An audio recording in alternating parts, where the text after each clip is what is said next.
Hello. Yesterday we made an analysis, or we were introduced to the story of Oedipus the king who meandered through mistakes, not knowingly, and suffered unduly, on which Sophocles made a presentation. He chose not to write the story as it was.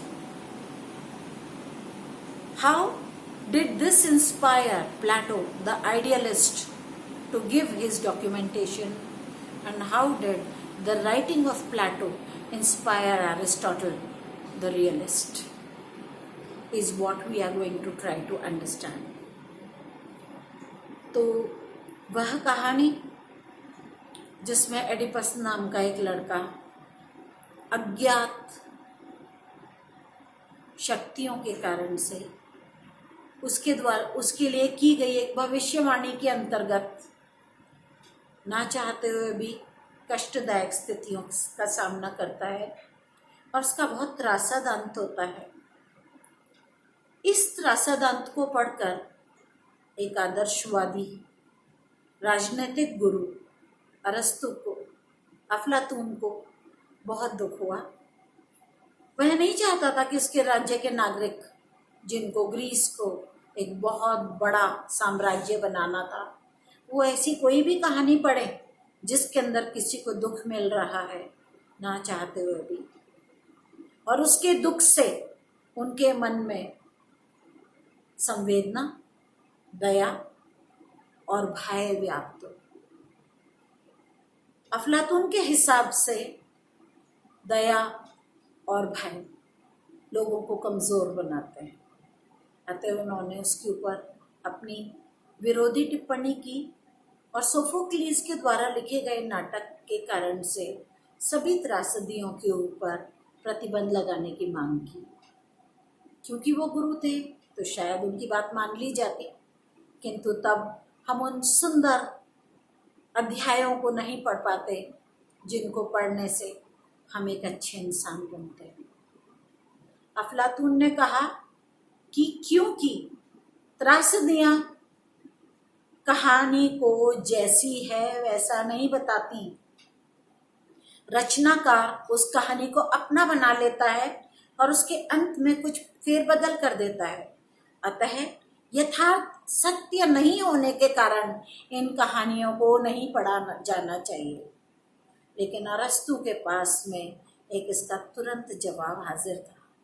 हम दुनिया में सच्चाइयाँ देखने के लिए नहीं, हम दुनिया में जो आँखों को और जो हमारे इंद्रियों को नजर आता है वो सच्चाइयाँ देखेंगे तो हम बहुत बड़ी सच्चाइयों से महरूम रह जाएंगे। हमें सच्चाई नहीं जो कि इंद्रियों से दिखाई देती है, हमें यथार्थ पर कायम रहना होगा, वह जो आत्मा अनुभूत करती।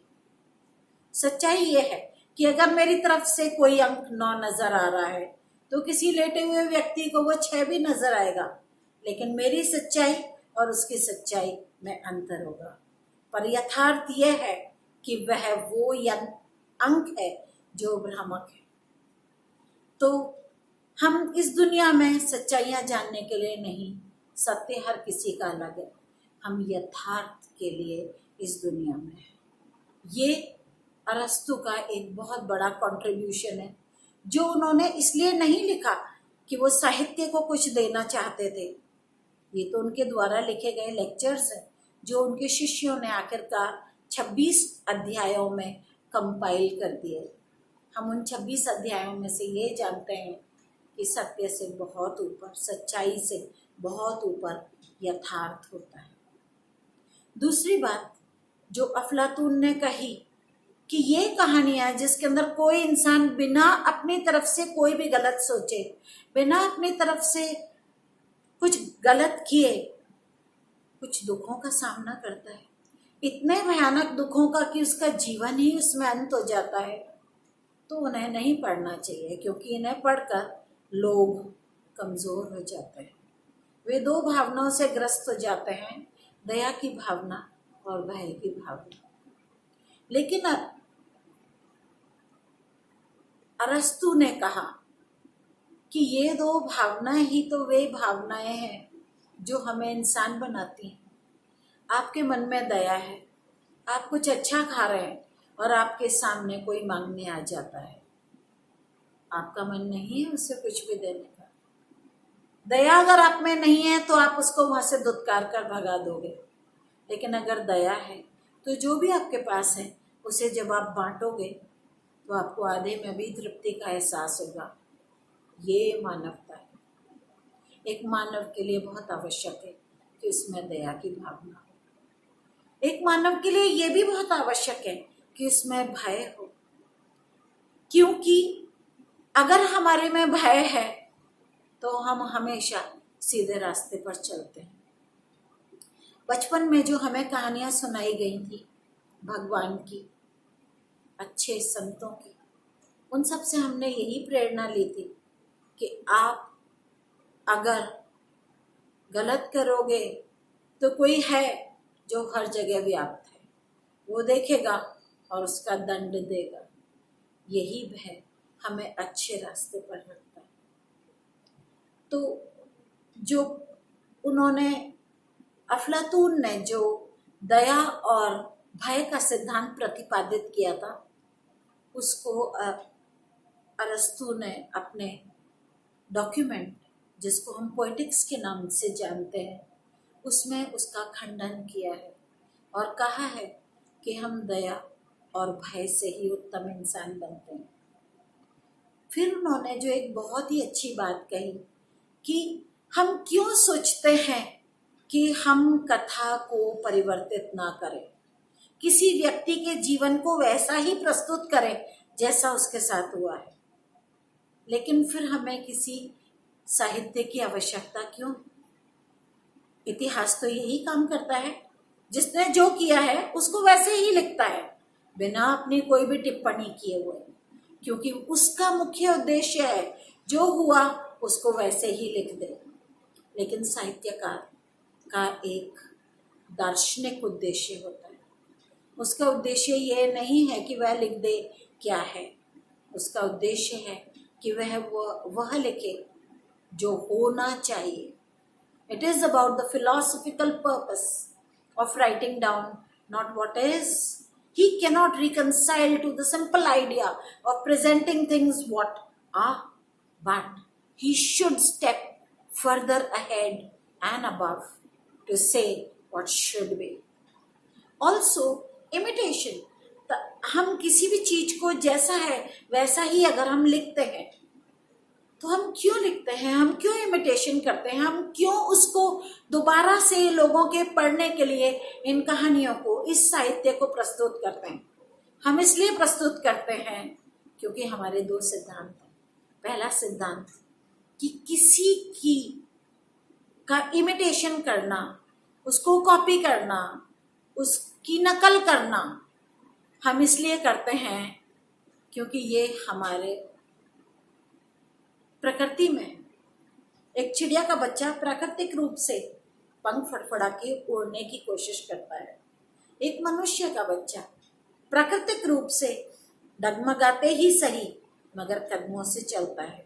कभी मछली के जैसे जमीन पर फिसलने की कोशिश नहीं करता, ना कभी अपने हाथ उठाकर चिड़िया की तरह उड़ान भरना चाहता है, चाहे भले ही उसकी माँ उसे बाहर पालने में चिड़ियाओं के, जिस पेड़ पर चिड़ियाओं ने घोंसले दे रखे हैं उसके नीचे लिटाती हो, लेकिन कभी भी बच्चा कभी अपने पंख फड़फड़ा के, अपने हाथ फड़फड़ा के उड़ने की कोशिश नहीं करता।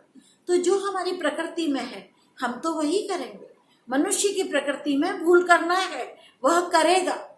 उसको हमें उसको प्रेजेंट ऐसे करना है कि वो उससे यह सीखे कि क्या नहीं करना चाहिए। दूसरी बात, किसी को कॉपी करने का एक और बहुत ही सुंदर मनोवैज्ञानिक कारण है कि उससे हमें आनंद मिलता है। मैं कैसे बोलती हूँ इसका आप मजाक उड़ा सकते हैं, उसको देख के आप हंस सकते हैं, लेकिन थोड़े दिन बाद आप अभ्यस्त हो जाएंगे मुझे ऐसे ही बोलते देखने के। लेकिन अगर मैं कैसे बोलती हूँ वो आपके साथ में बैठा हुआ कोई बच्चा इमिटेट करे, उसकी कॉपी करे, उसको नकल करे, तो वो आपका आनंद की कोई सीमा नहीं रहती। तो हम अध्यायों को इसलिए लिखते हैं, हम कहानियों को, लोगों के जीवन की कहानियों को इसलिए लिखते हैं क्योंकि मनुष्य के बारे में लिखना और पढ़ना हमारी प्रकृति में है और वह हमें आनंद देता है। और इसका एक दूरगामी आनंद यह है कि ऐसी कहानियों को पढ़ने से हमारे में स्वाभाविक तौर पर दया और भय का संचार होता है। इसलिए त्रासदी सर्वोत्तम किस्म की रचनाएं हैं। ये वे कलाएं हैं जिन्हें हमें बढ़ावा देना चाहिए, ना कि किसी भी आदर्शवादी के कहने से रोकना चाहिए। आपका बहुत धन्यवाद। जो मैंने कहा है उसके लिए आपको अंग्रेजी में सहायता के लिए मैंने एक और समानांतर एक वीडियो तैयार किया है, जिसका लिंक मैं इसके डिस्क्रिप्शन बॉक्स में नीचे डालूंगी। आपको अगर शब्दशः इंग्लिश में हेल्प चाहिए तो आप मेरा वह वीडियो देख सकते हैं। Thank you so much.